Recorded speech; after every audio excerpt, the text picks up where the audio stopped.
As well as creating manual backups, Akiba Backup offers you the opportunity to automate the process to ensure that you will always have an up-to-date backup.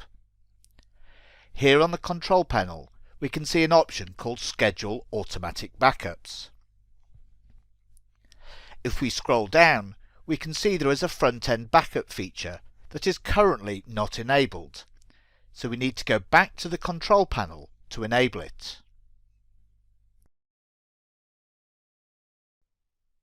Select the system configuration at the bottom of the page and then the Public API tab. Here we can enable the front-end remote backup and give it a secret word. This should be a combination of upper and lowercase characters and numbers. There is another option to enable the site to send you an email once this remote backup has completed. If I do not enter any details below, then this email will be sent to all super administrators on the website. Click Save and Close and return to the Schedule Automatic Backups.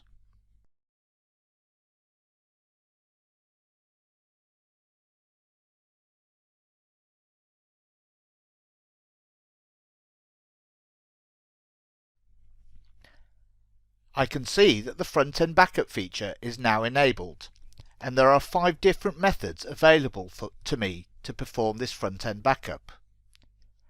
I'm going to use a service called webcron to automate it. Webcron is a service run by an external website called webcron.org, so let's go to that site. Webcron.org offers several services including uptime monitoring and something called an online cron. A cron is just a computer word for an action that takes place at a specific time, and that's what we want to do. Webcron.org is a commercial service that is exceedingly cheap. If we check their prices, we can see that a cron that lasts about 180 seconds, which should be enough to back up most websites, costs a fraction of a cent. In fact, for just €1 you can perform 1,000 backups, more than enough to do a backup a day for several years. So go ahead and sign up. It's free to sign up, and it includes some free credits so that you can test the service out before committing.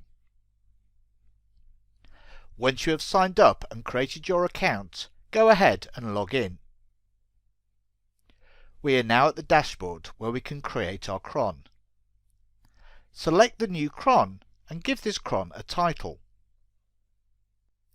Then select the timeout, and as I suggested, 180 seconds is probably enough, but we will be able to see later on if we need to increase it.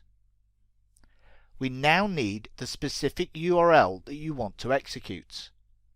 To find that, simply return to your website, and here, under the webcron.org options, you will see the URL.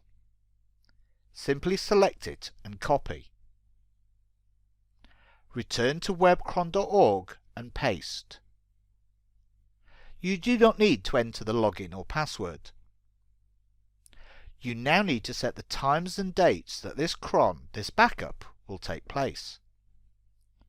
I want it to take place every year, every month, every day of the month, every day of the week, and then I want it to take place sometime in the middle of the night when my website's not busy. So I'm going to select 1/10 and then scroll down and submit. My cron has now been created, and I can confirm that by clicking on the cron, and here we can see it. You can now return to your website. The website will now perform backups on a regular basis every single day at, in my case, 1:10 in the morning. But remember, the backups will still be stored on your website, so it's important to go to the Manage Backups and select the backup and download it to your own computer.